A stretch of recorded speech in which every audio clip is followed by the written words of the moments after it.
అందరికీ నమస్కారం. కార్యక్రమం ప్రారంభించే ముందు గురువు గారి పత్రిక గారికి ఒక్కసారి మనం ధన్యవాదాలు చెప్పుకుంటూ కార్యక్రమం ప్రారంభిద్దాం. ఇంచేతంటే ఎన్నో రోజుల నుంచి మనం పత్రిక గారి జ్ఞాన సందేశాలు తెలుసుకుంటున్నాం. ఒక్కొక్కటి అణుముత్యమే. ప్రతి ఒక్కళ్ళు తెలుసుకోవాలి, గుర్తుంచుకోవాలి, ఆచరణలో పెట్టాలి.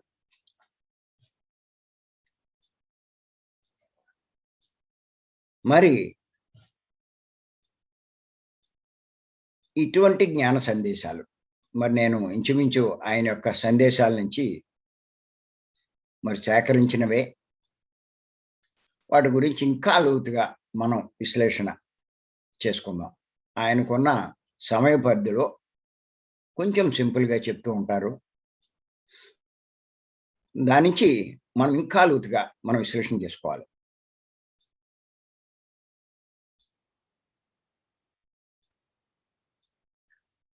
ఆయన ఏంటంటే ఆత్మజ్ఞాని యొక్క లక్షణాలు ఎలా ఉంటాయి, ఆయన ప్రవర్తన ఎలా ఉంటుంది అన్నవే చెప్పుకొచ్చారు. అవే మనం తెలుసుకోవాలి. ఈరోజు మనం చెప్పుకోబోయేది ఏంటంటే ఆత్మజ్ఞాని కర్మఫలాలు కోరడు. ఆత్మజ్ఞాని కర్మఫలాలు కోరడు. చాలా ఇంపార్టెంట్. ఇది రాసుకోవాలి ప్రతి ఒక్కళ్ళు. ఆత్మజ్ఞాని కర్మఫలాలు కోరడు. అంటే దీన్ని బట్టి మనకు ఏమర్థం అవుతుందంటే అజ్ఞాని కోరతాడు అన్నది దీన్ని బట్టి అర్థమవుతుంది. కర్మఫలాలు అంటే నేను ఈ కర్మ చేశాను, నాకు ఈ ఫలితం రావాలి. అసలు ఏదో ఫలితం కోసమే ఒక్కో కర్మ చేస్తూ ఉంటారు అజ్ఞానులు. ఎందుకు ఆ పని చేయడం ఏ ఫలితం లేకుండా అనేటువంటి భావం వాళ్ళలో ఉంటుంది. చేస్తే ఏంటి ప్రయోజనం అని కూడా అంటారు, అనుకుంటారు కూడా. ఇక్కడ మనం గుర్తుంచుకోవాల్సింది ఏంటంటే ఆత్మజ్ఞాని అంటే చివరి జన్మల్లో ఉన్నవాడు. అజ్ఞాని అంటే ప్రారంభ జన్మల్లో ఉన్నవాడు. వీళ్ళిద్దరికీ చాలా తేడా ఉంటుంది. పనుల్లో, ఆలోచనలు, మాటల్లో, అన్ని విషయాల్లో. చివరి జన్మలోకి వచ్చిన వాడు ఒక రకంగా ఉంటుంది వాడి ప్రవర్తన. ప్రారంభ జన్మలో ఉన్న వాళ్ళకి ఒక రకంగా ఉంటుంది. అంచేత చివరి జన్మలోకి వచ్చిన ఆత్మజ్ఞాని కర్మ ఫలాలు కోరడు.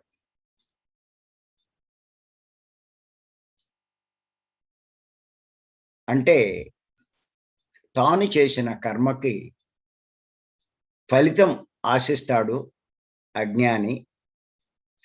ఆత్మజ్ఞాని అసలు ఫలితం మీద దృష్టి పెట్టడు. వాడి పని ఎంతసేపు చెయ్యాలనుకునే చేసుకుంటూ వెళ్ళిపోవడమే.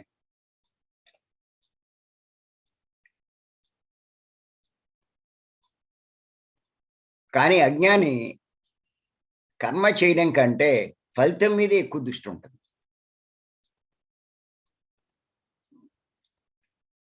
గుర్తుపెట్టుకోండి, ఆత్మజ్ఞానికి ఈ విషయం తెలుసు. ఏంటంటే నేను ఈ సృష్టిలో ఉన్నాను, ఈ సృష్టిని సృష్టి చేసిన సృష్టికర్త ఉన్నాడు.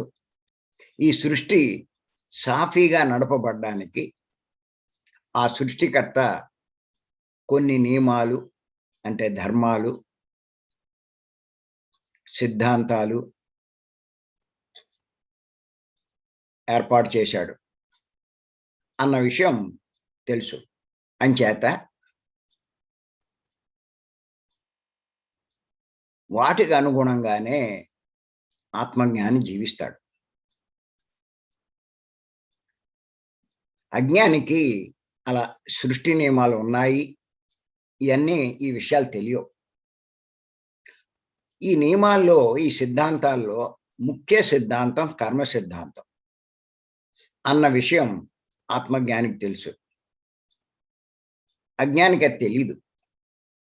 ఎంతసేపు తన ఇష్టమైనట్టు, తనకు నచ్చినట్టు జీవిస్తూ ఉంటాడు. తనకు నచ్చిందే చేస్తాడు. అలా అంతేకాదు, అందరిని అడుగుతాడు, నాకు ఇది కావాలి, ఇది కావాలంటే ఏం చేయాలి, నాకు ఈ లాభం కలగాలి, నేనేం చేయాలి, నాకు ఈ కష్టం పోవాలి, ఇప్పుడు నేనేం చేయాలి, నా కోరిక నెరవేరాలి, ఆర్థిక స్థితి బాగుపడాలి, నా సంసారంలో ఇబ్బందులు ఉండకూడదు, ఇప్పుడు నేనేం చేయాలి. ఇలా ఎవరికి తోచిన వాళ్ళని, ఎవరికి నచ్చిన వాళ్ళని వాళ్ళు అడుగుతూ ఉంటారు. అప్పుడు వాళ్ళు ఏదో చెప్తూ ఉంటారు. నువ్వు ఈ పని చెయ్యి, నువ్వు అనుకున్నట్టు జరుగుతుంది. సహజంగా ఆ లెక్క పోతే ప్రపంచంలో 90-95% వీటిని చెప్పేవాళ్ళే ఉంటారు. నీ జీవితం బాగుండాలంటే నువ్వు ఇలా ప్రవర్తించు, ఆ దేవుణ్ణి ఆశ్రయించు, ఈ బీజాక్షరాలు పఠించు, ఈ మంత్రాలు జపించు, ఆ గురువుని ఆశ్రయించు, ఆ దైవాన్ని ప్రార్థించు, లేకపోతే నమాజ్ చెయ్యి, లేకపోతే పూజ చెయ్యి, వ్రతాలు చేసుకో. ఇలాగా చెప్తూ ఉంటారు.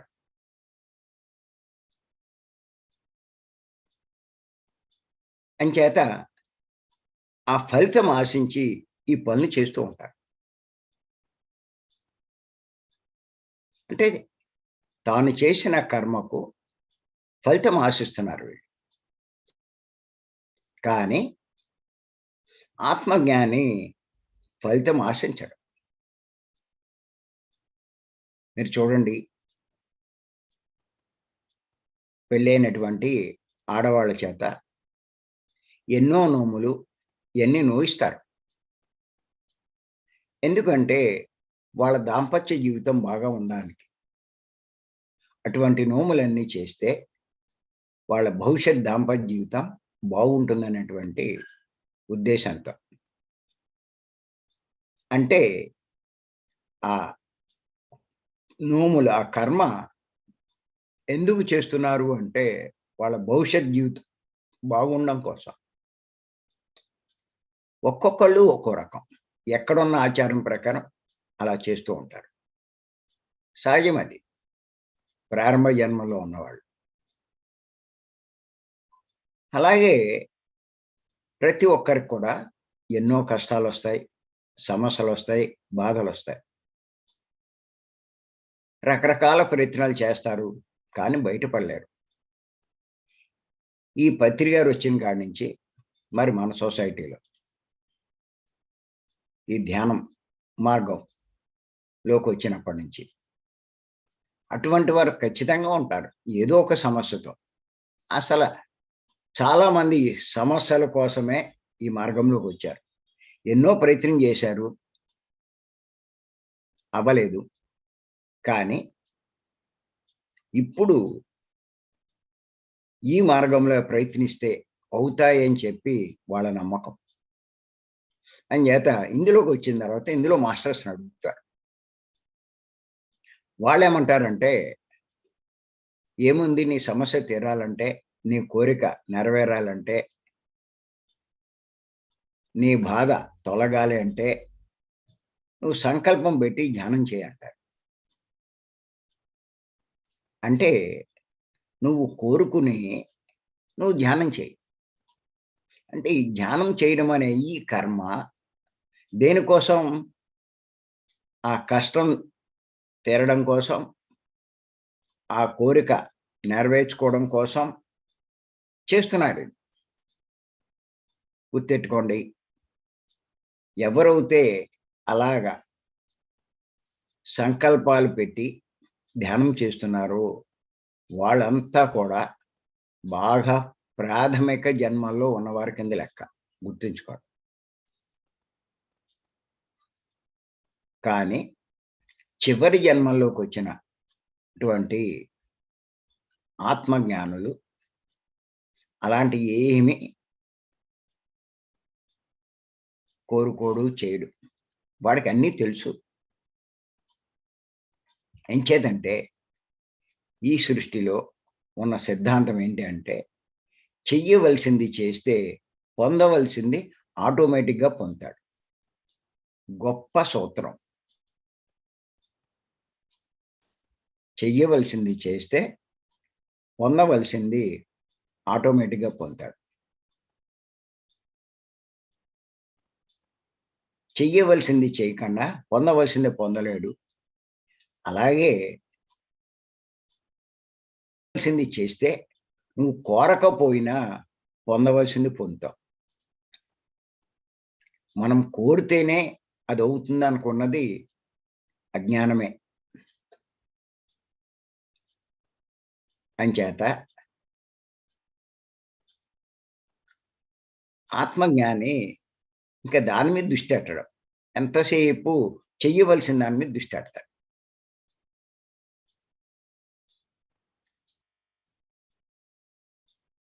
చెయ్యవలసింది చేయకుండా కోరినా అవ్వదు. చెయ్యవలసింది చేస్తే నువ్వు కోరకపోయినా వస్తుంది. ఇది ప్రతి ఒక్కళ్ళు గుర్తెట్టుకోండి. మరి మీరు గమనించినట్లయితే భగవద్గీతలో 2వ అధ్యాయంలో 47వ శ్లోకం. ఏమిటంటే శ్లోకం, కర్మణ్యేవాధికారస్తే మా ఫలేషు కదాచన. మా కర్మ ఫల హేతుర్భూర్మాతే సంగోస్త కర్మని. ఆయన ఏమన్నాడంటే, అర్జున నీకు కర్మ చేయటి యందే అధికారం ఉంది కానీ కర్మఫలం ఆశించుట యందు నీకు అధికారం లేదు. కర్మఫలానికి నీవు కారణభూతుడవు కారాదు. అంతేకాదు కర్మల మానుట యందు ఆసక్తి కూడా చూపించకూడదు అని చెప్పారండి. ఎంత స్పష్టంగా చెప్పారో కృష్ణుడు. నీకు కర్మ చేయడానికి నీ ఇష్టం. నువ్వేది కావాలంటే అది చెయ్యి. ఎలాంటిది కావాలంటే అది చెయ్యి. పుణ్యకర్మలు చేస్తావా? పాపకర్మలు చేస్తావా? నువ్వు ఏ కర్మలు చేస్తావో చెయ్యి. కానీ నువ్వు చేసిన కర్మకి ఫలితం కోరడానికి నీకు అధికారం లేదు.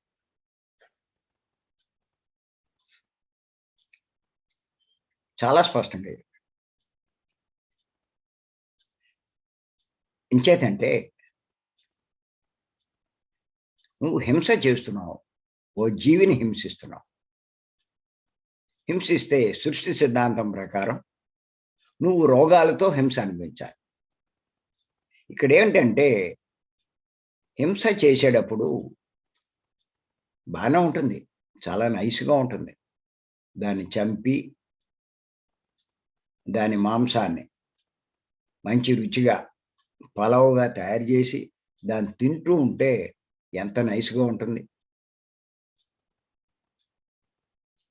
అది ఒక హింసాత్మకమైన కర్మ అన్న అవగాహన వాళ్ళకుండదు. ఏదో తన ఇష్ట ప్రకారం తనకు నచ్చింది తింటున్నాను అనుకుంటున్నాడు.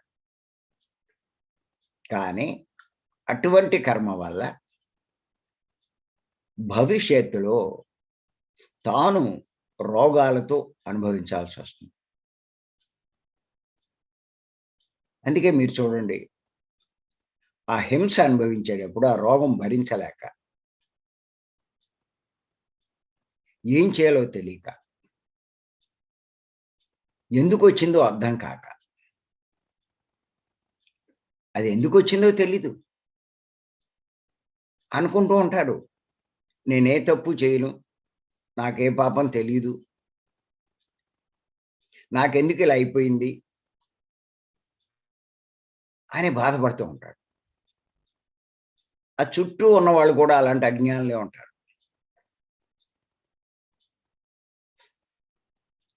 అప్పుడు వాళ్ళు చెప్తూ ఉంటారు.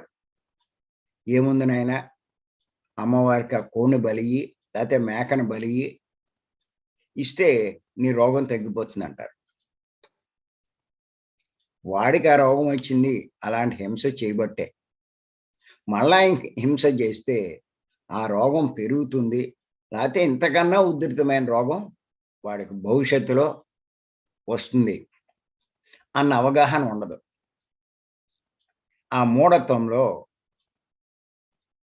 ఆ ఫలం ఆశించి మళ్ళా ఆ కోడిని బలివ్వడము, మేకని బలివ్వడము ఇచ్చేస్తారు. అందుకే వేమన అంటాడు, "దొమ్మ మాయ కొరకు అమ్మవారికి వేట లెమ్మటండ్రి. ఇదేమి రెమ్మ తెగులు. అమ్మవారి పేరు చెప్పి అందరూ తినుటక" అని చెప్పి ఆయనంటారు. ఏదో రోగం పోతుందని అమ్మవారికి వేటలిస్తారు. కానీ దానివల్ల ఏం ప్రయోజనం లేదు. అమ్మవారి పేరు చెప్పి ఈళ్ళు తినడానికే తప్ప ఇంక అంతకన్నా ఇంకేముంది అంటాడు. అంచేత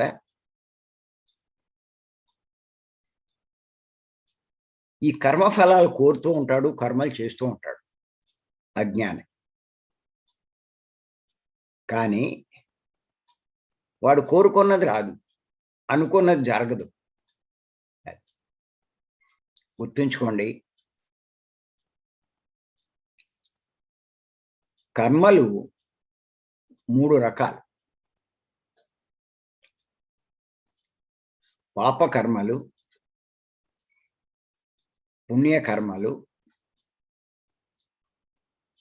ఆత్మకర్మలు. సృష్టిలో 3 రకాలున్నాయి కర్మలు.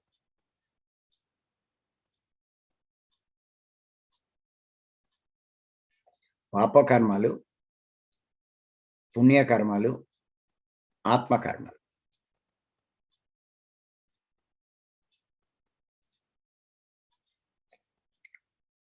వీటిని ఇంకా మనం విడదీసుకోవచ్చు. ఈ పాపకర్మలు, పుణ్యకర్మలు వీటిని దేహకర్మలని చెప్పుకోవచ్చు. ఈ దేహకర్మల్ని మనం ఈ 2గా విభజించొచ్చు. పాపకర్మలు, పుణ్యకర్మలు.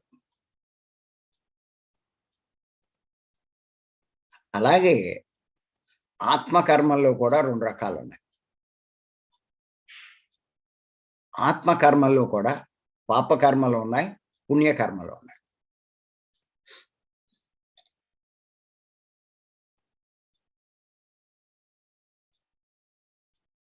ఈ దేహకర్మలు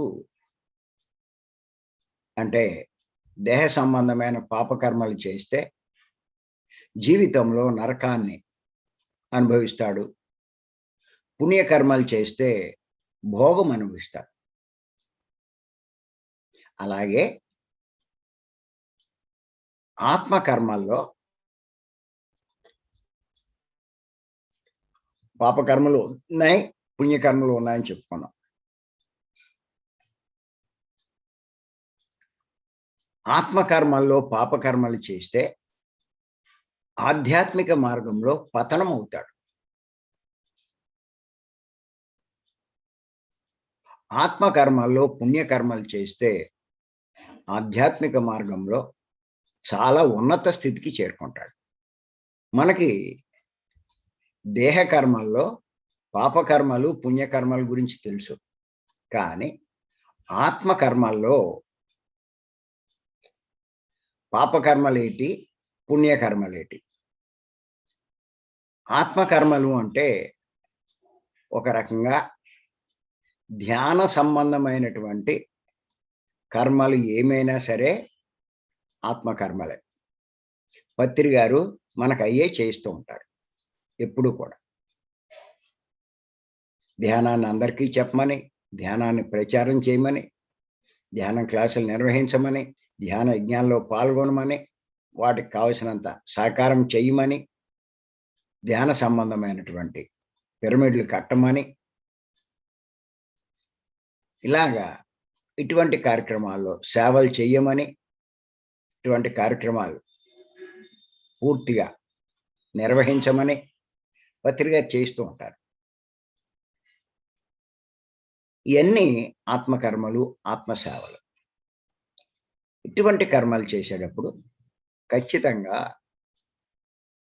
వాళ్ళు ఆధ్యాత్మికంగా చాలా గొప్ప స్థితికి ఎదుగుతారు. అంచేత ఇక్కడ మనం ఏమి కోరుకోకల, ఆ చేయవలసింది చేస్తూ ఉంటే ఆటోమేటిక్గా జరుగుతూనే ఉంటుంది. మరి ఈ ఆత్మకర్మల్లో పాపకర్మలేంటి అంటే గుర్తుపెట్టుకోండి, చాలా మందికి ఇది అర్థం కాదు. తప్పుడు సలహాలు ఇవ్వడం, తన మాట వింటున్నారని తప్పుడు మార్గంలో నడిపించడం,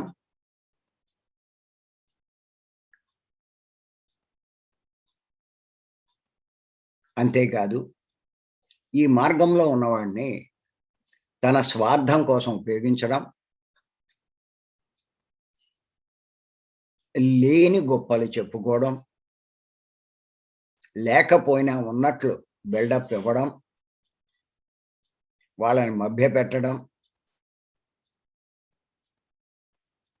తను అనుసరించిన వాళ్ళని తన స్వార్థం కోసం ఉపయోగించుకోవడం. కొంతమంది ఏం చేస్తారంటే ఈ ఆధ్యాత్మిక మార్గం, ఈ ధ్యాన మార్గంలో ఏం చేస్తే మనకి డబ్బు బాగా వస్తుంది అని వాళ్ళ నుంచి వాళ్ళ బలహీనతని తీసుకుని డబ్బు అపారంగా సంపాదిస్తూ ఉంటారు. ఏదో చెప్తూ ఉంటారు. మనం చూస్తున్నాం, మన సొసైటీలో చూస్తున్నాం. చాలా సీనియర్ మాస్టర్ అని చెప్పి వాళ్ళని అనుసరిస్తూ ఉంటారు. వాడు ఏం చేస్తాడంటే వీళ్ళు గుడ్డిగా మనల్ని నమ్ముతున్నారని చెప్పి అక్కడ ఆ పని ఉంది, ఇక్కడ ఈ అవసరం ఉంది అంటూ వాళ్ళ దగ్గర లోన్లు అయ్యి తీసుకుంటాడు. తర్వాత ఆ నమ్మకంతో వాళ్ళు ఇస్తారు, మళ్ళా సమాధానం చెప్పడం. అలా కోట్లు నష్టపోయిన వాళ్ళు ఎంతో మంది ఉన్నారు. ముందు వాడు అలాంటి వాడని తెలియదు. అయ్యో ఎంతో నష్టపోయామనుకుంటాడు. వీళ్ళ మాట అలా ఉన్నా వాడు ఇంకా నష్టపోతాడు. ఇంకా కొంతమంది స్త్రీలను లోబరుచుకుంటారు, వాళ్ళని వాడుకుంటారు, రకరకాల మాటలు చెప్తారు, మాయలు చేస్తారు. ఇవన్నీ ఆత్మ సంబంధమైన పాపకర్మలు. ఇంకొకళ్ళు పేరు కోసం లేని చెప్తారు. తనకున్నాయి తక్కువ, లేని చెప్తారు. పుస్తకాలు చదువుతూ ఉంటాడు. పుస్తకాలు చదువుతుంటే అయ్యి ఇయ్యి అన్నీ కనిపిస్తూ ఉంటాయి. అవన్నీ తనకున్నాయని చెప్తాడు. అలా లేని చెప్పినా అంటారు, అందుకే ఉన్నాయి ఊడిపోతాయి అంటారు. ఇలాగా మనం గమనిస్తే ఆత్మకర్మల్లో కూడా పాపకర్మలు ఉన్నాయి, పుణ్యకర్మలు ఉన్నాయి. అలా మోసగించిన వాడు, తప్పుదారి నడిపిన వాడు వాళ్ళ ఆధ్యాత్మిక ఎదుగుదలకి ఎంతో నష్టం కలిగించిన వాడు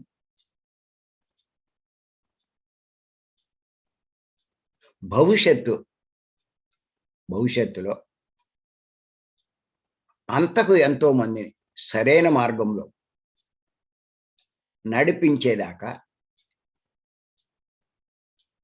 వాడు ఎంత సీనియర్ అని మనం అనుకున్నా ఈ చక్రంలోంచి, జనన మరణ చక్రంలోంచి బయటపడలేడు. పత్రి గారు ఎప్పుడో చెప్పారు.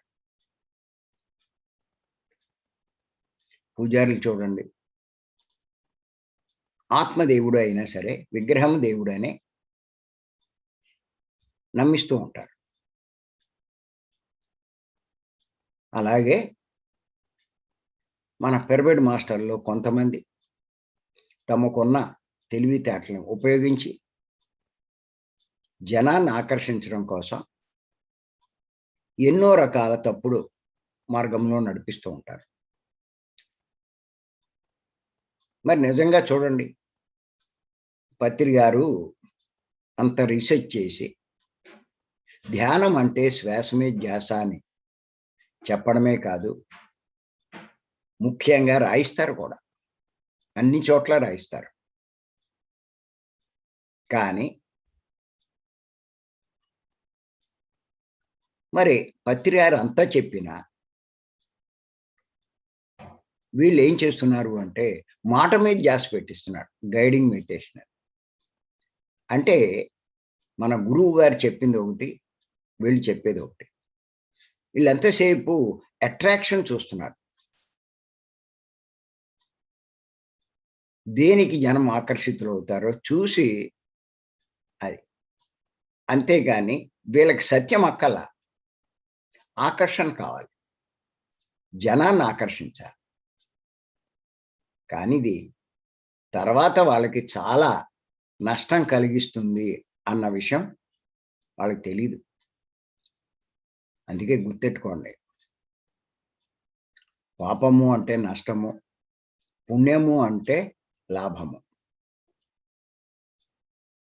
అంచేత దేహ కర్మల్లో పాపాలు చేయకూడదు, పుణ్యాలే చేయాలి.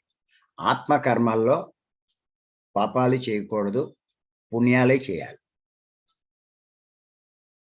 ఇది బాగా గుర్తుంచుకోవాలి.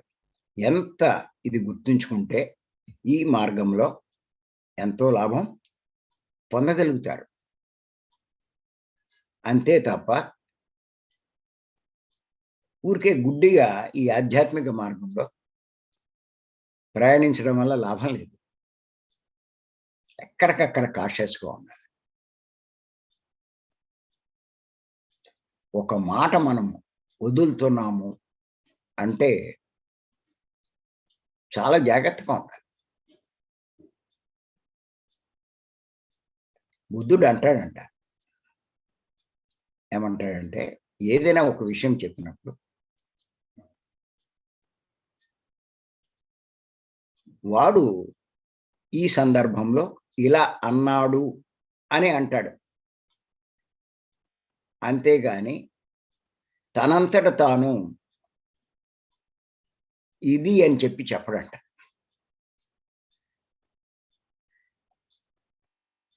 అంత జాగ్రత్తగా ఉంటారు. అలాగే ఆనందుడు కూడా.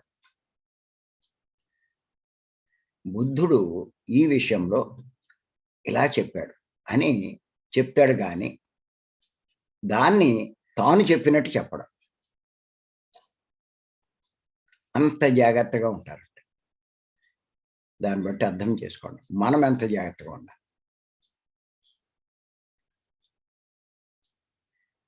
మనం ఆధ్యాత్మికంలో ఎదగాలి, పతనం కాకూడదు. పతనం అవుతే మళ్ళా రికవర్ అవ్వడం చాలా కష్టం. కొండ ఎక్కడం చాలా కష్టం, పడిపోవడం చాలా తేలిక. పడిపోయి మళ్ళా కొండ శిఖరానికి చేరుకోవాలంటే ఎంత కష్టమో ఒక్కసారి ఆలోచించండి. చేత మనం చేసే కర్మల విషయంలో చాలా జాగ్రత్తగా ఉండాలి. ఎంత జాగ్రత్తగా ఉంటే అంత. చేత గుర్తుపెట్టుకోండి, మనమంతా కూడా చివరి జన్మలోకి వచ్చి ఉన్నవాళ్ళు.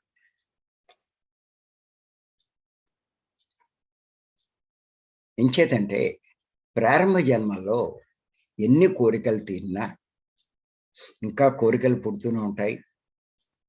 ఎన్ని సమస్యల్లోంచి బయటపడినా కొత్త సమస్యలు ఎదురవుతూనే ఉంటాయి. ఎన్ని కష్టాలు అధిగమించినా ఇంకా కష్టాలొస్తూనే ఉంటాయి. దానికి అంతం లేదు. అంతం ఎప్పుడు అంటే ఈ కష్టాలకి, సమస్యలకి, బాధలకి అంతం ఎప్పుడు అంటే జన్మ లేని స్థితి పొందినప్పుడు.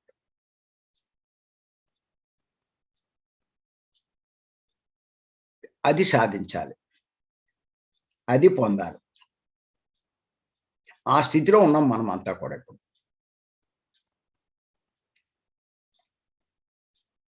అంచేత అందరికంటే మనం ఇంకా జాగ్రత్తగా ఉండాలి. మరి ఆ స్థితిలోకొచ్చినటువంటి మనము ఎలాంటి ప్రవర్తన కలిగి ఉండాలి? ఎలాంటి ప్రవర్తన కలిగి ఉండాలంటే అయ్యే చెప్పారు పత్రి గారు. ఆత్మజ్ఞాని కర్మ ఫలాలు కోరడు అని.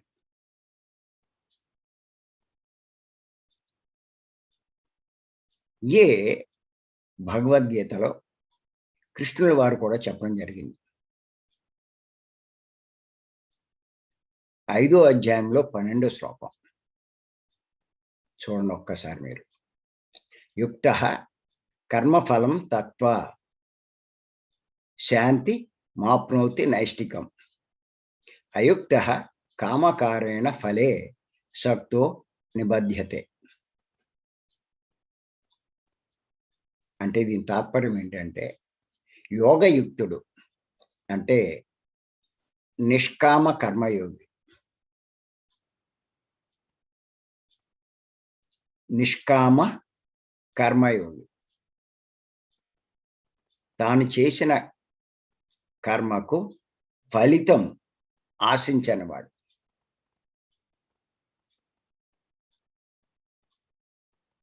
వాని నిష్కామ కర్మయోగి అంటారు. కర్మ కర్మ యొక్క ఫలమును విడిచిపెట్టి దాన్ని వదిలిపెట్టేస్తాడంట. ఆత్మనిష్ట సంబంధమైన శాశ్వతమగు శాంతిని పొందుచున్నాడు. ఎవడైతే తాను చేసిన కర్మ యొక్క ఫలాన్ని వదిలిపెడతాడో వాడు ఆత్మనిష్ట ఈ ఆత్మ మార్గంలో శాశ్వతమైన శాంతిని పొందుతున్నాడు అని చెప్పారు. అంటే పత్రి గారు ఏది చెప్పారో అదే. ఆత్మజ్ఞాని కర్మ ఫలాలు కోరడు అని. వాడు శాశ్వత శాంతి అంటే మోక్షాన్ని పొందుతాడు అని చెప్పారు ఆయన. కోరాడు అంటే మళ్ళా జన్మలు వస్తాయి, అశాంతి వస్తుంది, సమస్యలు ఉంటాయి, అన్నీ ఉంటాయి. అలాగే యోగయుక్తుడు కానివాడు అంటే అజ్ఞాని ఆశ చేత ప్రేరితుడై కర్మ ఫలమందు ఆసక్తి కలిగి బద్ధుడవుతున్నాడు.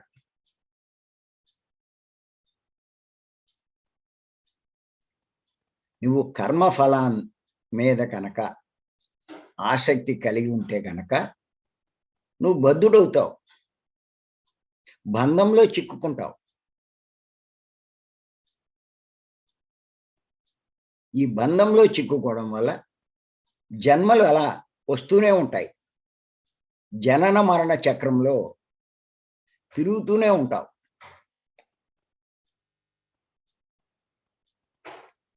అంటే అజ్ఞాని. వాడికి ఆశ, ఇంకా డబ్బు కావాలి, గొప్పవాడు అవ్వాలి, మంచి పేరు ప్రఖ్యాతులు రావాలి, పదవులు రావాలి, గొప్ప చదువులు చదవాలి, ఇలా ఇటువంటివన్నీ ఉంటాయి. ఎంతసేపు తను చేసిన దానికి ఫలితం ఆశిస్తూ ఉంటాడు. చివరికి ఏమవుతుందంటే ఈ బంధంలో చిక్కుకుంటున్నాడు. ఇదే శ్రీకృష్ణుల వారు మరి చెప్పడం జరిగింది. అంచేత గుర్తుపెట్టుకోండి,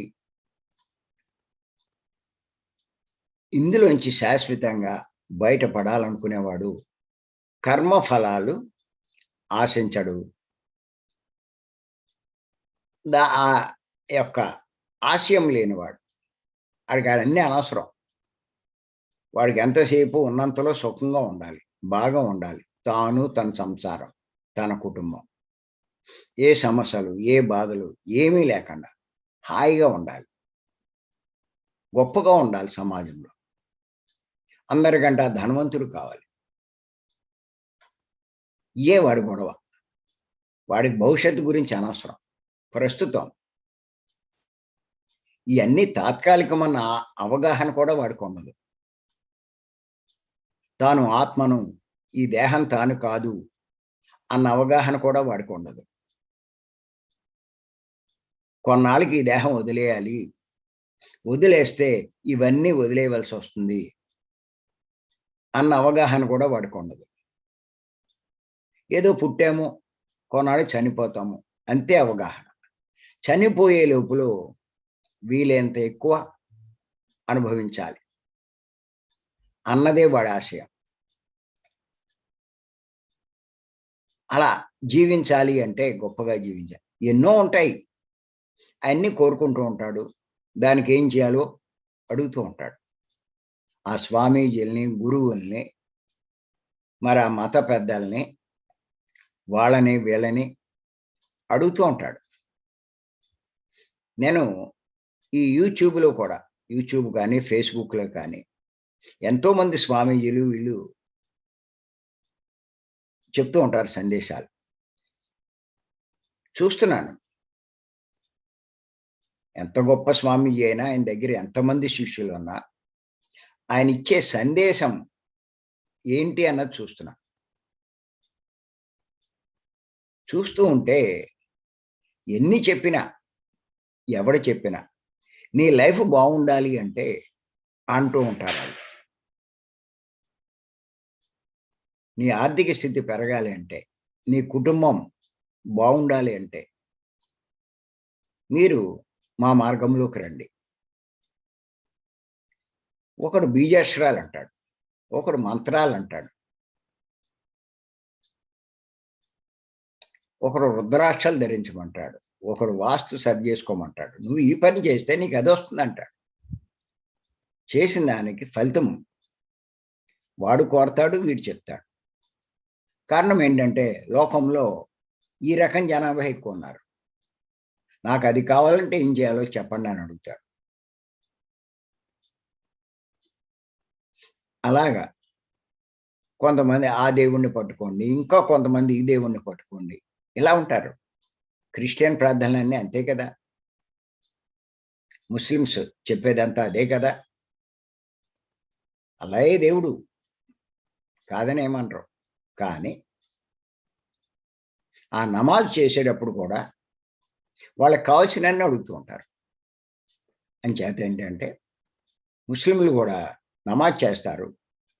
ఎంతసేపు వాళ్ళకి కావాల్సిన మీదే దృష్టి ఉంటది. కోరికల మీద దృష్టి ఉంటది. కూర్చోవడం బానే కూర్చుంటారు. అన్నీ చేస్తారు. అన్నీ కోరికల మీదే. అంచేత ఏంటంటే చివరి జన్మలోకొచ్చిన వాడు ఈ కర్మ ఫలాలు కోరుకోరు. అందుకే ఎందుకు ఇక్కడ ఇది చెప్తున్నారు. పత్రి గారు అది చెయ్యొద్దు, ఇది చెయ్యొద్దు అని చెప్పరు. కారణం ఏంటి అంటే ఆయన చెప్పింది అర్థం చేసుకున్నవాడు సరైన పాయింట్ పట్టుకుంటాడు. సక్సెస్ అవుతాడు.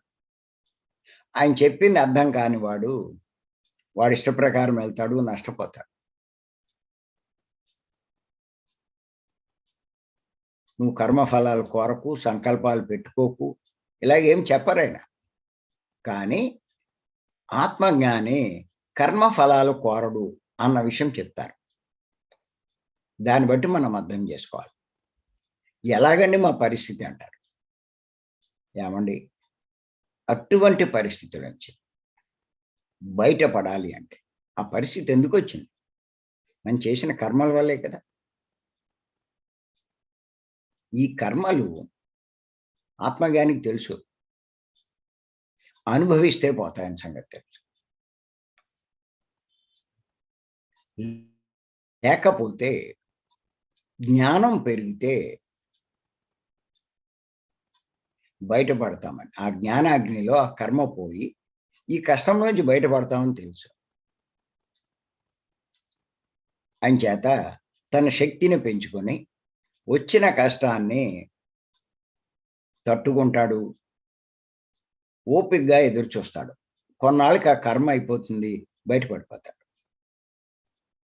లేకపోతే విశేషంగా సాధన చేసి పత్రిగారు చెప్పినవన్నీ చేసి తన జ్ఞానాన్ని అపారంగా పెంచుకుంటాడు. అటువంటి జ్ఞానాగ్నిలో ఈ కర్మలన్నీ పోతాయి. ఎప్పుడైతే కర్మలు పోయినాయో కష్టాలన్నీ పోయినట్టే. అది.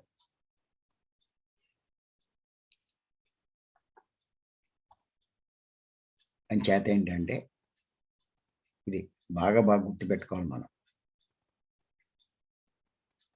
ఇంకా భగవద్గీతలో ఏం చెప్పబడిందంటే 12వ అధ్యాయంలో 12వ శ్లోకం. శ్రేయో హి జ్ఞానమభ్యాత్ జ్ఞానాత్ ధ్యానం విశిష్యతే జ్ఞానాత్ కర్మఫల త్యాగ శాంతి రసంతరం. అంటే అభ్యాసం కంటే జ్ఞానము శ్రేష్టమైనది. జ్ఞానము కంటే ధ్యానం శ్రేష్టమైంది. ధ్యానం కంటే కర్మఫలాన్ని విడుచుట శ్రేష్టమై ఉంది. అట్టి కర్మఫల త్యాగంచే శీఘ్రంగా శాంతి లభిస్తుంది. అంటే మోక్షం లభిస్తుందని. నువ్వు ఎన్నో అభ్యాసాలు చేయి. అన్ని అభ్యాసాల కంటే కూడా జ్ఞానం గొప్పది అని చెప్పారు ఆయన. జ్ఞానం కంటే ధ్యానం శ్రేష్టమైంది అన్నారు. అటువంటి జ్ఞానము ధ్యానం వల్లేగా వస్తుంది. ఈ ధ్యానం నువ్వు చేసే ధ్యానం చాలా మంది ధ్యానమే గొప్పది అనుకుంటారు. ఆయన ఏం చెప్తున్నారు అంటే నువ్వు చేసే ఈ ధ్యానం కంటే కర్మ ఫలాన్ని వదలడం అన్నది చాలా గొప్ప విషయం అని చెప్పారు ఆయన. ఇదే అన్నిటికంట శ్రేష్టమైనది. అలా ఎవరైతే తాను చేసిన కర్మల యొక్క ఫలాన్ని వదిలేస్తాడో వాడు శీఘ్రంగా శాంతి పొందుతాడు. అంటే మోక్షాన్ని పొందుతాడని. చూడండి, మానవుడు చేసే అన్నిటికంట ఏది గొప్పది అంటే కర్మఫల త్యాగమే గొప్పది. ఇది ఎవడు చేస్తాడు? ఆత్మజ్ఞాని చేస్తాడు. అందుకే పత్రి గారు ఏం చెప్పారంటే ఆత్మజ్ఞాని కర్మఫలాలు కోరడు అని చెప్పి ఆయన చెప్పడం జరిగింది. అంచేత ఇటువంటివి తెలుసుకోవాలి. మెల్లిమెల్లిగా మనం ఆ స్థాయిలోకి వెళ్ళాలి. ఊరికే ఏదో కాస్త ధ్యానం చేసి నాకు జ్ఞానం వచ్చేసింది అనుకోవడం కాదు. ఇవన్నీ మీరు ఆచరిస్తున్నారా లేదా? ఈ రకమైన ఆచరణ మీలో వచ్చిందా లేదా? అది చూసుకోండి. ఎన్నో పాయింట్లు చెప్పుకొచ్చాం ఇప్పటిదాకా. అవన్నీ మన జీవితంలో ఎంతవరకు ఆచరిస్తున్నాం? కొద్దిగా అయినా ఉందా? కొంతవరకైనా ఉందా? ఏమవుతుందండి జ్ఞానం వస్తే? జ్ఞానం వస్తే మీరు దుఃఖంలోంచి బయటపడతారు. అజ్ఞానంలో ఉంటే విపరీతమైన దుఃఖంతో అలమటిస్తారు. అందరూ కోరుకునేది దుఃఖంలోంచి బయటపడాలనే కదా. మరి అటువంటి దుఃఖంలో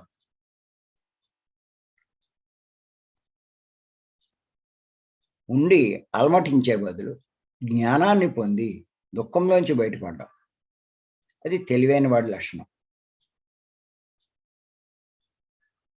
ఇంకా మనకి భగవద్గీతలో 3వ అధ్యాయంలో 25వ శ్లోకం ఏమిటంటే శ్లోకం సక్తాః కర్మణ్య విద్వాంసో యదో కుర్వంతి భారత కుర్యా విద్వాన్ స్తదా సక్తశ్చి కీర్షుర్లోక సృజృహం సృజృహం 3వ అధ్యాయంలో 25వ శ్లోకం. ఓ అర్జున, అజ్ఞానులు కర్మలందు తగులుకొని ఫలాపేక్షతో కర్మల్లో తగులుకుంటారు. వాళ్ళు ఫలాపేక్ష కర్మ ఫలాన్ని ఆశిస్తారు. ఏ ప్రకారం చేయుచున్నారో అజ్ఞానులు ఆ కర్మలు చేస్తూ ఆ కర్మ ఫలాలు ఆశిస్తున్నారు. కానీ ఆ ప్రకారమే జ్ఞానులు వాని యందు తగులు కొనక ఫలాశక్తి రహితులై లోక కళ్యాణం నిమిత్తం కార్యాలు ఆచరిస్తున్నారు. జ్ఞానులకి అజ్ఞానులకి ఒక్కసారి చూడండి. అసమర్షి కాదు. కృష్ణుడు అంటే సామాన్యుడు కాదు. పత్రి గారంటే సామాన్యులు కాదు. అజ్ఞానులు ఈ కర్మల్లో కూరుకుపోయి ఈ ఫలాపేక్షతో నేను ఈ పని చేస్తున్నా, నాకు అది కావాలి, నాకు ఈ పని చేస్తాను, నాకు ఇది రావాలి. అందుకే మీరు చూడండి, ధ్యానాన్ని ముందే సంకల్పం పెడతారు. అది రావాలనే ఈ పని చేస్తున్నానంటారు. అలాగే మీరు గుడికి వెళ్ళి పూజలు చేస్తారు. ప్రారంభంలోనే సంకల్పం పెట్టిస్తారు.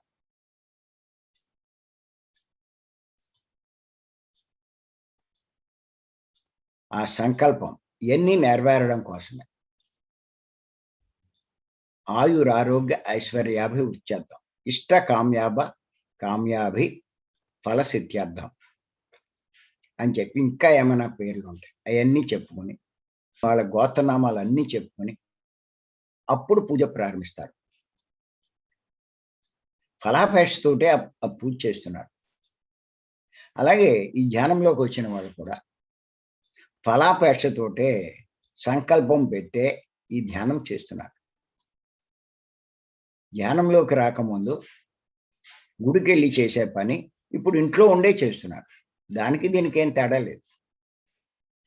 ఆ మూఢత్వంలోంచి బయటపడతారని అనుకుంటే ఇంకొక మూఢత్వంలో పడిపోతున్నారు. ఆ రకంగా ఎవరు బోధిస్తున్నారో దానికి ఆకర్షితులు అవుతున్నారు. ఆ బోధించే వాళ్ళు ఎందుకు చెప్తున్నారని మనోళ్ళు అంటారు. పత్రి గారికి తెలుసు, వాడు అనుభవం పొందాలిగా. అలా రాంగ్ డైరెక్షన్ ఇచ్చినోడు వాడు నష్టపోయి ఎన్నో జన్మలు వెనక్కి వెళ్ళిపోతాడు. తర్వాత తెలుస్తుంది వాడికి, అరే ఎంత తప్పు చేశానని. ఉపయోగం లేదు.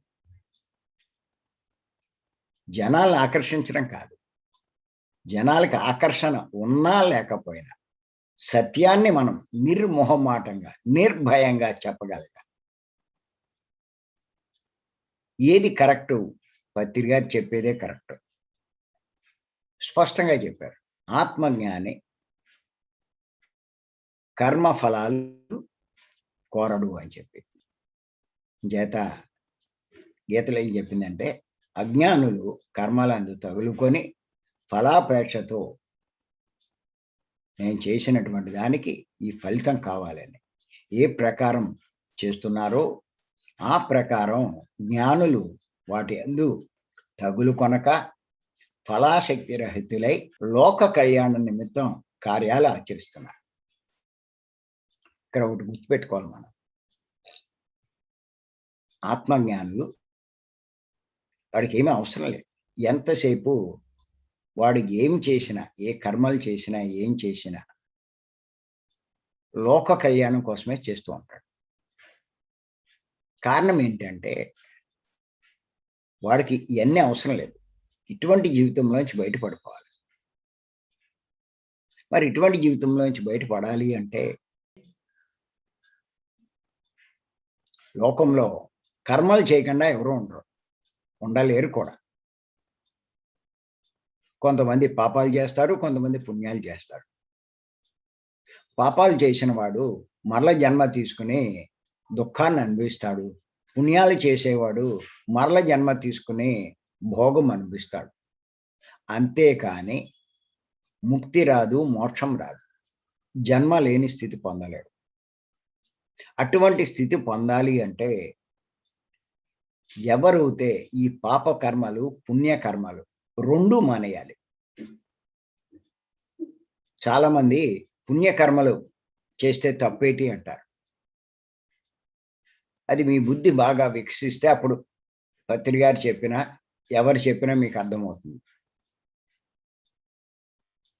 పుణ్యకర్మలు కూడా మీకు జన్మనిస్తుంది. నువ్వెందుకు చేశావు? నా భవిష్యత్తు బాగుండాలి. ఈ భోగాలు అందరిలాగే నేను ఈ భోగాలు అనుభవించాలి అనే ఉద్దేశంతో చేశావు. అంచేత ఆశిస్తున్నావు. చేశావు అంటే ఖచ్చితంగా జన్మ వచ్చి తీరుతుంది. అనుభవించాలి. అందుకే ఆత్మజ్ఞానులు ఏం చేస్తారంటే పుణ్యాలు చెయ్యరు, పాపాలు చేయరు. అన్నీ ఆత్మకర్మలు చేస్తారు. ఆత్మకర్మలన్నీ లోక కళ్యాణం కోసమే చేస్తూ ఉంటారు.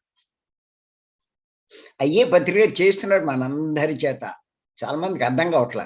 ఓ పిరమిడ్ అయిపోతే ఇంకోటి మొదలెడతారు, ఇంకోటి అయిపోతే ఇంకోటి చేస్తారు. అవి చేస్తేనే కదా లోక కళ్యాణం జరిగేది. అవి చేస్తేనే కదా మోక్షం వచ్చేది. అంచేత ఆ కర్మలే చేస్తారు, ఆత్మకర్మ.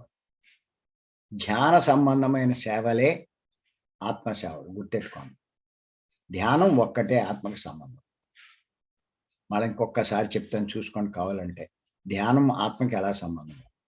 మనం మానవులం.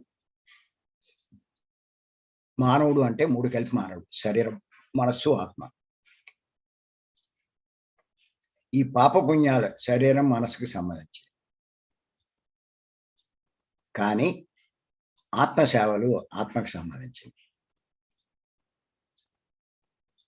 ఇప్పుడు ధ్యానం చేసేటప్పుడు ముందు కళ్ళు మూసుకుంటాం. అప్పుడు దేహస్థితి ఉండదు. కళ్ళు మూసుకోగానే ఆలోచనలు వస్తాయి.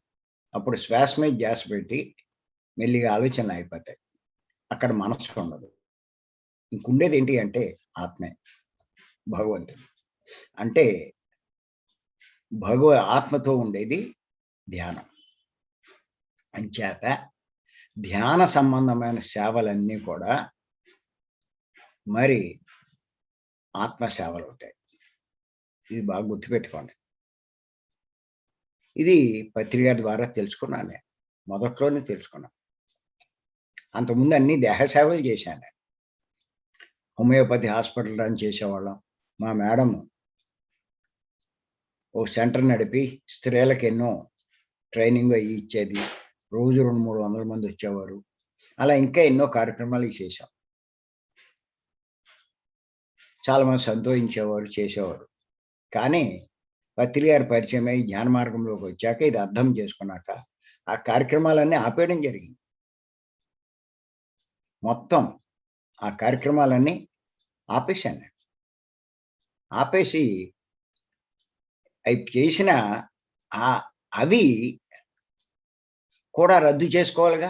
ఆ పుణ్యం కూడా మోక్షం కావాలి అంటే నువ్వు పుణ్యకర్మలు చేస్తున్నావు, అయ్యి రద్దు అవ్వాలి.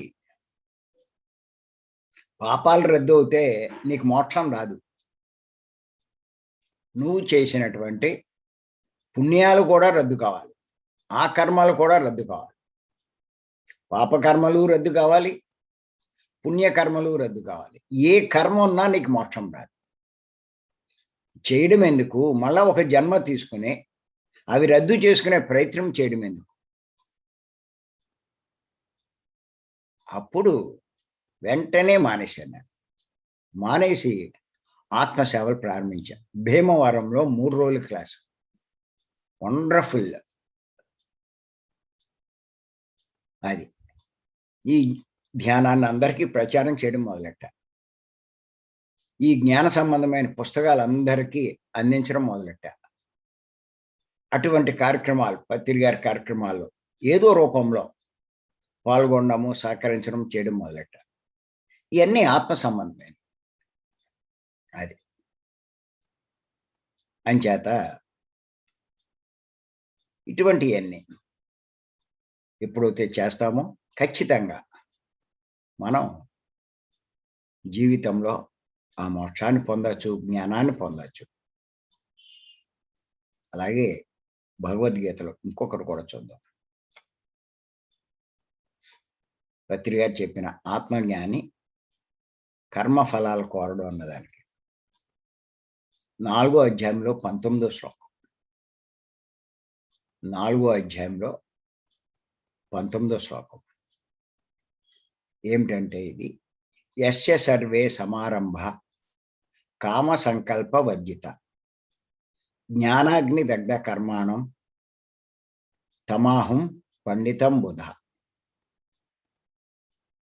దీని యొక్క తాత్పర్యం ఏంటంటే ఎవరి యొక్క సమస్త కర్మలు, వాడు ఏ కర్మ చేసినా కోరిక సంకల్పం అన్నవి లేకుండా ఉంటాయో, ఖచ్చితంగా నువ్వు ఏం చెయ్యి కోరిక సంకల్పం లేకుండా ఉండాలన్నదే శ్రీకృష్ణుని వారు చేసిన బోధ. అంతేకాదు అలా అటువంటి కర్మలు చేస్తూ జ్ఞానం సంపాదించుకుని ఆ జ్ఞానం అనే అగ్ని చేత కర్మలన్నీ దగ్ధమై ఉంటాయో అట్టి వానిని పండితుడని విజ్ఞులు చెప్తారు. పండితుడు అంటే జ్ఞానంలో పండినవాడు అని చెప్పి అర్థం. అంచేత ఇది మనం గుర్తుపెట్టుకోవాలి. 2 విషయాలు చెప్పాడు ఆయన. జ్ఞానంలో గొప్ప స్థితికి చేరడం, పరాకాష్ఠకి చేరడం, 2 విషయాలు చెప్పాడు ఆయన భగవద్గీతలో. ఈ 4వ అధ్యాయం 19వ శ్లోకం. ఏ కర్మ చేసినా కోరిక సంకల్పం అని లేకుండా ఉంటాయో వాడు జ్ఞానంలో పండితుడు, పరాకాష్ఠకి చేరినవాడు, పండిపోయినవాడు. ఈ 2 ఉంటే వాడు అజ్ఞానే, వాడికి జ్ఞానం లేదు. ఈ మార్గంలోకి వచ్చాడు, జ్ఞానం చేస్తున్నాడు, ఇంకా ఏదో సంకల్పాలు పెడుతున్నాడు, నాకు అదవ్వాలి ఇదవ్వాలి అనుకుంటాడు, ఎన్నిట్లోనూ ఉంటాడు. వాడు జ్ఞానంలో పండినవాడు కాదు. అది అలాగే ఇంకో విషయం చెప్పారు ఆయన, జ్ఞానాగ్ని దగ్ధ కర్మాను. జ్ఞానం అనే అగ్నిలో కర్మలన్నీ దగ్ధం చేసుకుని ఎవరైతే ఉంటారో వాడు జ్ఞానంలో పండినవాడు, పరాకాష్ఠకి చేరుకున్నవాడు. చేత ఏంటంటే తెలుసుకోవాలి మనం. పత్రి గారు ఎంత ఇంపార్టెంట్ ఒక్కసారి చూడండి. ఆయన చెప్పే ఒక్కొక్క పాయింట్ మన దుఃఖంలోంచి శాశ్వతంగా బయటపడ్డానికి ఎంతో ఉపకరిస్తుంది. నేను అక్కడికి చెప్తున్నాను, మనం ఈ 3 రోజుల క్లాసులకు వచ్చేవాళ్ళు కానీ, ఇటువంటి మన జూమ్లో పాల్గొనేవాళ్ళు కానీ, ఎవడైనా సరే చివరి జన్మలోకి వచ్చిన వాళ్ళే కానీ ప్రారంభ జన్మలో కాదు. మరి ఇటువంటి చివరి జన్మలోకి వచ్చి ప్రారంభ జన్మలో చేసే వాళ్ళ చేస్తే మనకంట మూర్ఖుడు ఎవడో ఉండడు. చివరి జన్మలోకి వచ్చినప్పుడు జన్మలేని స్థితికి పొందడానికి ప్రయత్నం చేయాలి. మళ్ళా మొదటికి వచ్చి వాళ్ళలా చేస్తే నేను అదే చెప్తాను. పోస్ట్ గ్రాడ్యుయేషన్లోకి వచ్చి ఎలిమెంటరీ స్కూల్లో కూర్చోవడం ఏంటి, ఇంకా గైడింగ్ మెడిటేషన్ ఏంటి, అదే చెప్తూ ఉంటాను నేను. అంచేత గుర్తుపెట్టుకోండి, మనం ఇవన్నీ బాగా తెలుసుకోవాలి. చేత ముఖ్యంగా మరొక్కసారి చెప్పుకుందాం, అసలు పాపకర్మలు ఎలా పోతాయి. సహజంగా చాలా మంది ఏం చెప్తారంటే పెద్దలు, పుణ్యకర్మలు చేస్తే పాపకర్మలు పోతాయి అంటారు. కానీ పుణ్యకర్మలు చేస్తే పాపకర్మలు పోవు. వేటి ఫలితం వాటిదే. పుణ్యం చేస్తే భోగం అనుభవిస్తారు, పాపం చేస్తే దుఃఖం అనుభవిస్తారు. కానీ ఏ కర్మ అయినా సరే అనుభవిస్తే పోతుంది. లేకపోతే ఇంకొక మార్గం ఏంటంటే, చాలా మంది ఎలాగండి కష్టం ఎలా పోతుందండి అడుగుతూ ఉంటారు. వాళ్ళకి కష్టం తట్టుకోలేక, అమ్మ ఊరికే ఏం పోదు, నువ్వు కొన్నాళ్ళు ఓపిక పడితే ఆటోమేటిక్గా పోతాయి, ధ్యానం చేసి శక్తి సంపాదించుకో, నువ్వు వాటిని తేలిగ్గా అనుభవించగలుగుతావు అని చెప్తూ ఉంటారు. అలా కాదండి ఎలాగండి అంటే, లేకపోతే ఇంకో మార్గం ఉంది. ఏమిటి ఆ మార్గం అంటే, ఈ జ్ఞానాగ్ని జ్ఞానంలో దగ్ధమవుతే అవి పోతాయని చెప్తాను నేను. మరి ఆ జ్ఞానం ఎలా వస్తుంది అన్నది పత్రి గారు చెప్పే మార్గమే. ఆయన చెప్పిన పాయింట్లన్నీ స్ట్రిక్ట్‌గా మనం అబ్జర్వ్ చేసి అయన్నీ పాటిస్తూ ఉంటే, ఆయన చెప్పేదోటి, నువ్వు చేసేదోటి అవుతే ఏం ఉపయోగం లేదు. జ్ఞానం వల్ల పోతాయి. అదే కదా భగవద్గీతలో 4 అధ్యాయంలో 36 శ్లోకం. అపిచేదపి పాపేభ్యః సర్వేభ్యః పాపకృతం సర్వం జ్ఞానఫలవేనైవ వృజనం సంతర్ష్యతి. నువ్వు పాపాత్ములందరికంటే మహాపాపాత్ముడవైన, అంటే సముద్రం అంతటి పాపాలు చేసిన ఆ పాప సముద్రాన్ని ఒక్క జ్ఞానం అనే తెప్పతో దాటివేయగలడు. నీ అకౌంట్‌లో కొండంత పాపాలున్నాయి. కానీ సముద్రం అంత పాపాలున్నాయి. ఈ జ్ఞానం అనే తెప్ప ఒకటి నీకు దొరికితే ఆ సముద్రాన్ని నువ్వు దాటేస్తా ఉన్నాడు. మరి 4 అధ్యాయంలో 32 శ్లోకం. యథేందాంసి సముదోగ్ని భస్మాస్కరుత తేర్జున జ్ఞానాగ్ని సర్వకర్మాణి భస్మ సాత్కురితే తథా. అర్జున, బాగుగా ప్రజ్వలింపజేయబడిన అగ్ని కట్టెలను ఏ ప్రకారం బూడిదగా చేయునో ఆ ప్రకారమే జ్ఞానమను అగ్ని సమస్త కర్మాలని భస్మం చేస్తుందని చెప్పి అన్నాడు. అగ్ని కట్టెల్ని భస్మం చేసినట్టు జ్ఞాన అగ్ని నీ కర్మలన్నీ దగ్ధం చేస్తుంది అన్నాడు. అది ఇక్కడ కొంచెం తెలుసుకుందాం ఆఖరిగా. అసలు ఈ జ్ఞానంలో కర్మలు ఎలా దగ్ధమవుతాయి? జ్ఞానాగ్నిలో కర్మలన్నీ పోతాయి అనుకుంటున్నాం. ఎలాగ ఇప్పుడు మన పరిస్థితి ఏంటి? ఎలాగంటే జ్ఞానం అనుభవపూర్వకంగా పొందిన వారు, అంటే పత్రి గారు చెప్పినవి ఆచరణలో పెట్టిన వారు ఏ తప్పులు పాపాలు చేయరు. ఎవరు జ్ఞానాన్ని అనుభవపూర్వకంగా పొందినట్టంటే పత్రి గారు చెప్పిన పాయింట్లన్నీ కూడా ఆచరణలో పెట్టగలిగిన వారు, వాళ్ళు అనుభవపూర్వకంగా ఈ జ్ఞానం పొందినట్లు లెక్క. వాళ్ళు ఏ తప్పులు పాపాలు చేయరు. తప్పులు చేయకుండా ఉండడం అన్నది వాడికి ఆచరణలోకి వస్తుంది. నేను అందుకే తప్పులు సరి చేసుకోండి అని చెప్తూ ఉంటాను.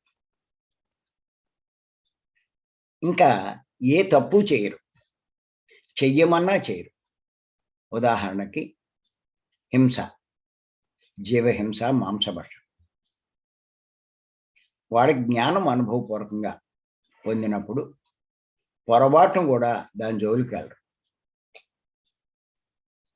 అసలు ఎంత మభ్యపెట్టినా, ప్రలోభ పెట్టినా, కుటుంబంలో కానీ బయట కానీ ఎక్కడికి వెళ్ళినా వాళ్ళు చావడానికైనా నేను సిద్ధపడతాను, కానీ ఆ పని మటుకు నేను చేయనట్టు. గొడవలు వచ్చినా సరే, కుటుంబంలో ఏమి వచ్చినా సరే నేను ఆ పని చేయను. అలాంటి స్థితి వాళ్ళు కలిగి ఉంటే అటువంటి కర్మలు అనుభవించవలసిన అవసరం ఉంది. ఎందుకు అంటే నేర్చేసుకున్నారు. వాడు ఎటువంటి ఏది నేర్చుకోవాలో అది నేర్చుకున్నాడు. ఇంకెందుకు దానికి మళ్ళా కష్టం అనుభవించడం, అనుభవం తెచ్చుకోవడం.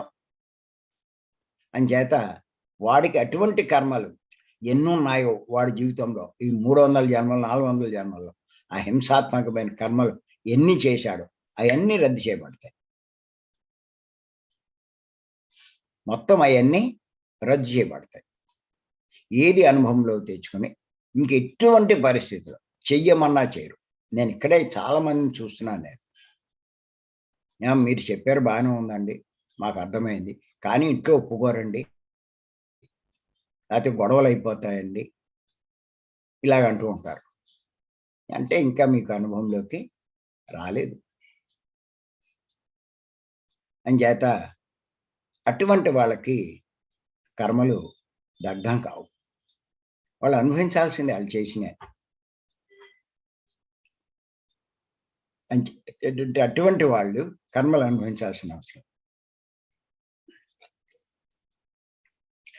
అంతేకాదు ఎటువంటి కర్మలు అనుభవంలోకి వస్తాయో, ఎలాంటి కర్మలు మరలా చెయ్యరో, అంటే ఎలాంటి తప్పులు పాపాలు చెయ్యరో అలాంటి కర్మలు మాత్రమే రద్దు చేయబడతాయి. మీరు కొన్ని తప్పులు మానేస్తారు, కొన్ని తప్పులు చేస్తూ ఉంటారు. చేస్తున్న వాటికి ఆ కర్మలు రద్దు కావు. ఏదైతే మానేస్తారో ఆ కర్మలన్నీ రద్దు అవుతాయి. అలా ఎవరైతే పూర్ణ జ్ఞానం పొంది పూర్తిగా అన్ని తప్పులు పాపాలు చేయడం మానేస్తారో వారికి వారి కర్మలు పూర్తిగా రద్దవుతాయి. అంటే ఎటువంటి కర్మలు సరి చేసుకుంటే అటువంటి కర్మలు రద్దు చేయబడతాయి. అన్ని తప్పులు జ్ఞానం ద్వారా సరి చేసుకుంటే అన్ని కర్మలు దగ్ధమవుతాయి. గుర్తెట్టుకోండి, జ్ఞానాగ్ని అంటే అక్కడ మంట ఏం పెరగదు. మీలో జ్ఞానం అనుభవపూర్వకంగా వచ్చినప్పుడు, ఆ రకంగా ఆచరణలోకి వచ్చినప్పుడు, ఆ తప్పులు మీరు సరి చేసుకున్నప్పుడు 6 100 100 6 ఆ అబద్ధం ఆడకుండా, ఆ తప్పులు చేయకుండా, ఆ హింస చేయకుండా, ప్రాణం వదలడానికి కూడా సిద్ధపడతారు. ఆ స్థితిలో మీకున్నప్పుడు దాని సంబంధమైన కర్మలు ఎన్ని ఉన్నా సరే మీ అకౌంట్లో, ఆ సంచితంలో ఉన్నా సరే ఇవన్నీ రద్దయిపోతాయి. ఇది గుర్తెట్టుకోండి. అలాగే పుణ్యకర్మల విషయం, కొంతమంది పాపకర్మలు చేయరు, కానీ పుణ్యకర్మలు చేస్తూ ఉంటారు. అటువంటి వారికి జ్ఞానం కలుగుతూ ఉన్నా పుణ్యకర్మలు దగ్ధం కావు. కొంతమంది పాపకర్మలు చేయరు, కానీ పుణ్యకర్మలు చేస్తూ ఉంటారు. వాళ్ళకి జ్ఞానం కలుగుతూ ఉంటుంది, కానీ వాళ్ళ అకౌంట్లో ఉన్నటువంటి పుణ్యకర్మలు దగ్ధం కావు. అంటే మోక్షం రాదు. పుణ్యకర్మలే కదండి, తప్పు ఏంటండి? అది చేయకపోతే ఎలాగండి? వాడికి సాయం చేయాలి కదండి, వాడికి ఇచ్చేయాలి కదండి, ఇలాగంటూ ఉంటారు కొంతమంది. వాళ్ళకి అకౌంట్లో ఉన్నటువంటి పుణ్యకర్మలన్నీ అలా ఉండిపోతాయి. ఎంచేతంటే వారు పుణ్యాలు చేస్తున్నారు, కావాలనే చేస్తున్నారు. కానీ అటువంటి వారు ఇంకా జ్ఞానం పొరిగే కొద్దీ, అంటే పుణ్యకర్మలు చేసిన జన్మ తీసుకోవాల్సి వస్తుంది అన్న జ్ఞానం కలిగి పుణ్యకర్మలు కూడా చేయడం మానేస్తే అప్పుడు పుణ్యకర్మలు కూడా దగ్ధమవుతాయి. పూర్ణ జ్ఞాని అంటే పాపకర్మలు పుణ్యకర్మలు రెండూ చెయ్యని వాడే పూర్ణ జ్ఞాని. అన్ని కర్మలు దగ్ధం చేసుకున్నాం. ఇది పత్రి గారి పరిచయమే 18 ఏళ్ల క్రితం మేమిద్దరము తెలుసుకున్నాము. ఇంకా పాపాలు చేయకూడదు, పుణ్యం చేయకూడదు. పాపాలనేవి లేవు, కానీ పుణ్యాలు చేస్తున్నాం. అవి కూడా మానేశాం, అవన్నీ ఆపేశాం. ఇంకా ఆత్మకర్మలే మొదలెట్టాం. అంచేత గుర్తుపెట్టుకోండి, పత్రి గారు అద్భుతమైనటువంటి గొప్ప సందేశం ఇచ్చారు. మనం ఆత్మజ్ఞానం కావాలి, జ్ఞానం సంపాదించుకోవాలి. అంచేత ఏంటంటే పత్రి గారి నుంచి అన్నీ మనం తెలుసుకుని దానికి అనుగుణంగా జీవిస్తాం. ఈ దుఃఖంలో శాశ్వతంగా బయటపడతాం.